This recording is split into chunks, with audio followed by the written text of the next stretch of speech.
जब सज़ा दे ही चुके हो तो हाल ना पूछो। जब सज़ा दे ही चुके हो तो हाल ना पूछो। हम अगर बेगुनाह निकले तो अफसोस होगा। सोचती हूँ कि वो भूल गया होगा मुझको। सोचती हूँ कि वो भूल गया होगा मुझको। अगर ऐसा होता तो वो मेरे ज़िक्र पर रोना पड़ता। दिल पे लगे वैसे तो घाव बहुत। दिल पे लगे वैसे तो घाव बहुत। एक तेरा बिछड़ना मुझे खामोश कर गया। ख़त्म हो गई कहानी बस कुछ अल्फाज बाकी हैं। ख़त्म हो गई कहानी बस कुछ अल्फाज बाकी हैं। एक अधूरे इश्क की एक मुकम्मल सी याद बाकी है। कभी वो शख्स था हम थे और इतनी बातें थी।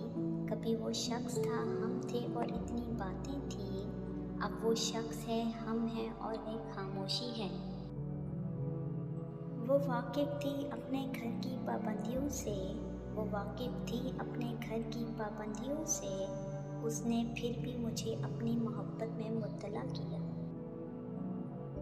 तुमने तो मुझे एक दिन छोड़ दिया था। तुमने तो मुझे एक दिन छोड़ दिया था। लेकिन उस दिन ने मुझे आज तक नहीं छोड़ा। फिर मैंने मयारे मोहब्बत को भी कायम रखा।